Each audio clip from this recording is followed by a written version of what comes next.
Sealed units of energy.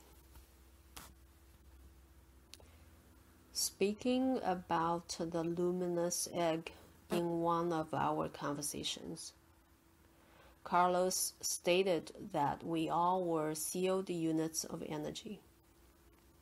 He had, however, previously said something that appeared to contradict that statement. He had said that self-importance drained our energy. At the appropriate moment, I asked him about it. "It's not a contradiction at all," he replied, smiling. "It's just another misunderstanding due to the inadequacy of our vocabulary. And if we throw the usual difficulty of using words and semantics to refer to energy phenomena into the bargain, you can get an idea of how complicated it can sometimes be to explain these topics. The fact is that our speech really lacks words capable of describing certain phenomena of sorcery. Because of that, poor interpretations occur. To try and avoid that problem, I have borrowed words from several languages and even created some new ones. But the situation is more serious than it appears to be, since the modern man believes that if one cannot express something in words, it doesn't exist. To make me see that not everything can be transmitted by means of language, he introduced me to a number of words that did not have a literal translation and required long explanations in order to clarify their meaning. As an example, he said that the Oriental concept of qi, when taken to mean energy, conveyed only part of its deeper meaning.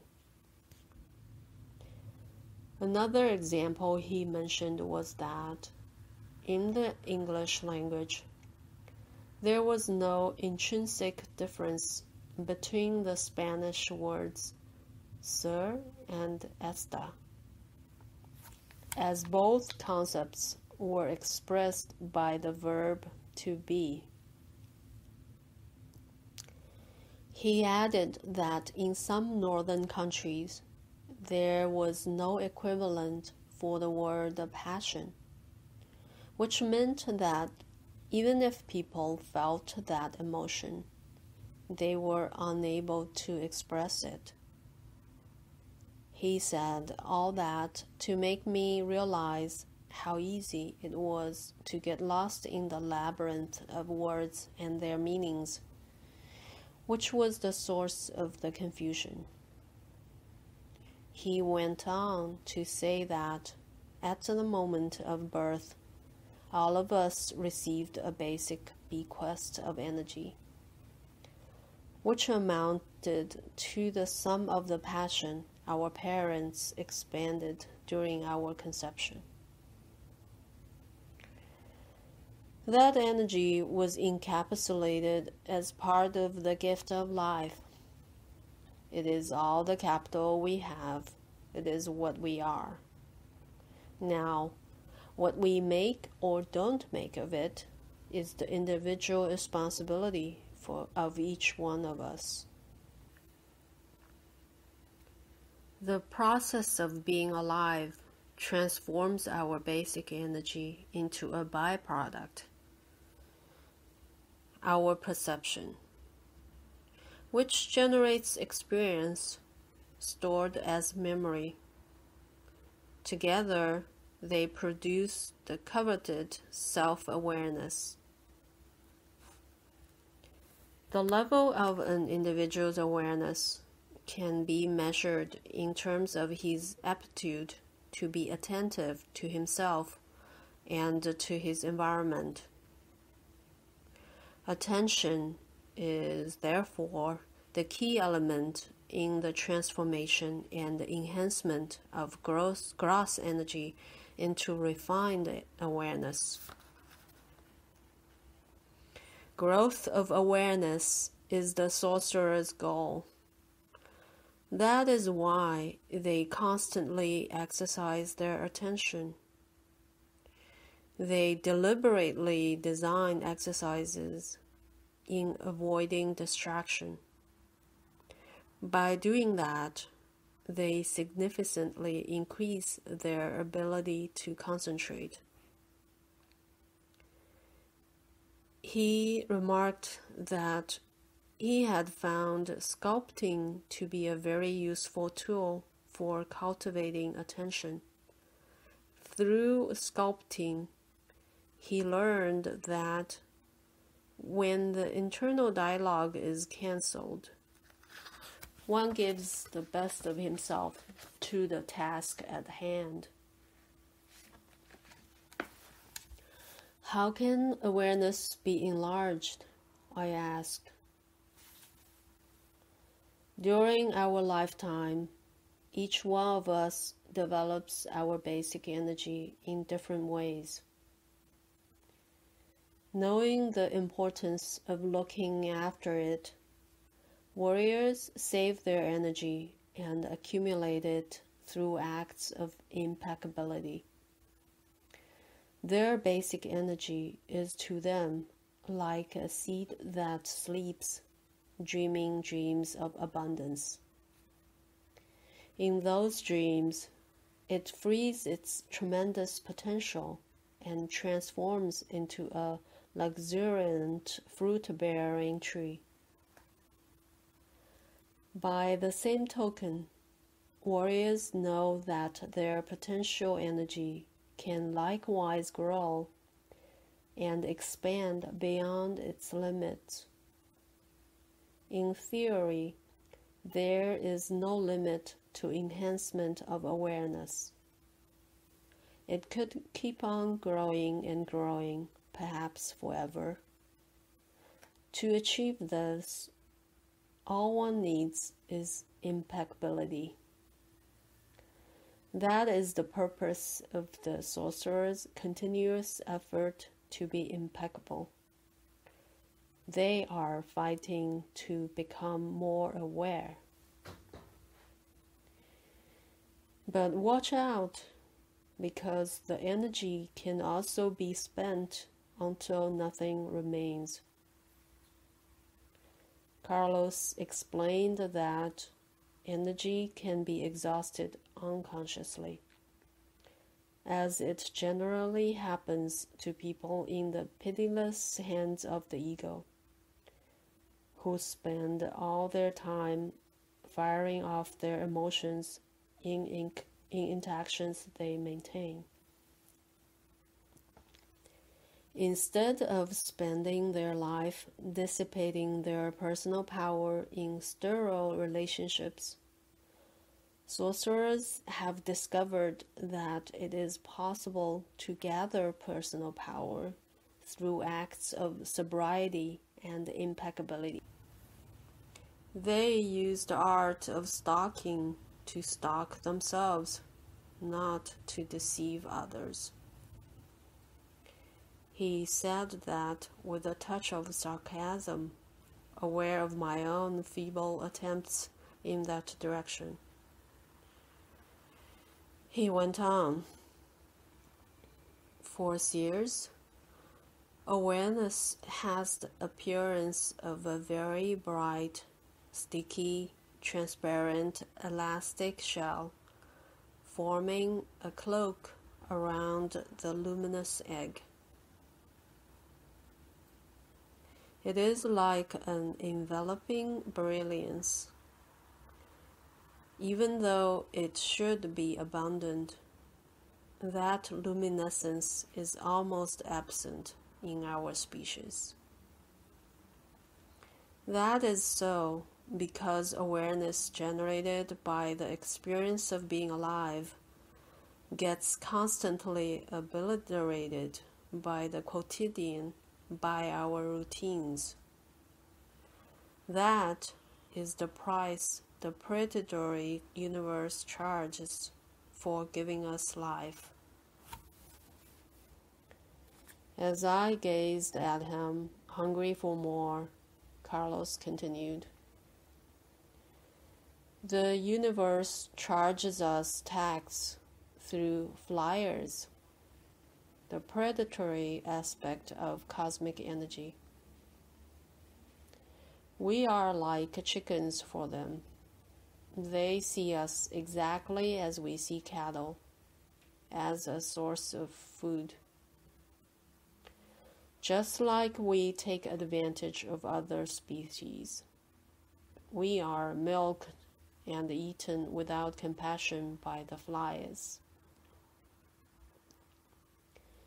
Do you ever wonder why people have emotional ups and downs, or difficulty remembering their dreams and sometimes even the details of the previous day's events? That is the work of the predator who extracts our very best from us. I asked him how much energy a person had left after being thus milked. He replied, what we have seen is that the level of awareness in people generally doesn't grow above the height of the big toe.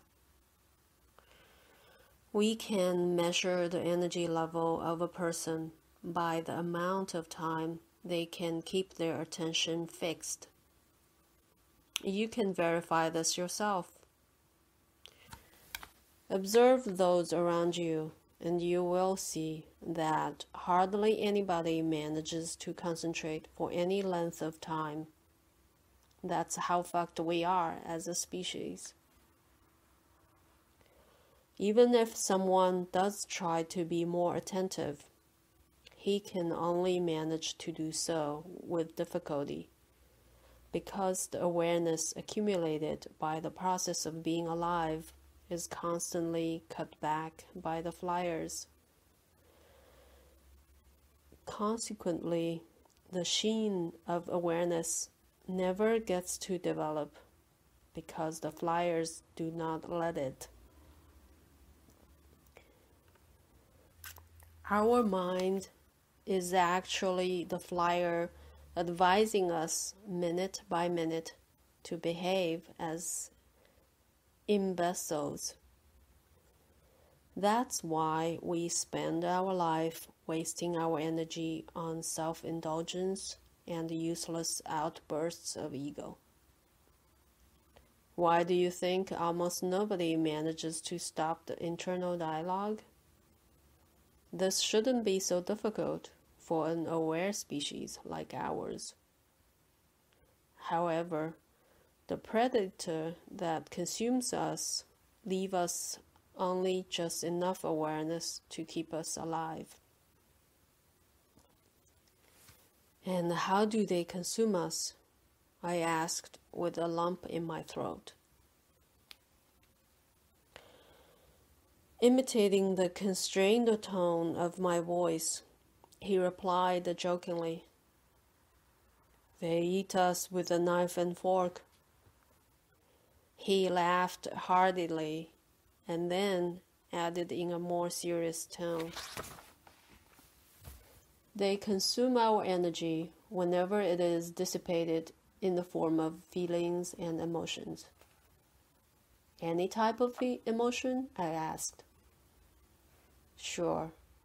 Emotions act as ejectors of energy, and there is always a flyer around ready to take advantage. This goes for any type of emotion we generate, be it love, hate, repulsion, or tenderness. The intensity of the energy is frontally ejected out of the fibers of the luminous egg in the form of waves. The expelled energy is what the flyers consume. Using our ego as front in our interactions with the world focuses us to carry on exhausting our energy.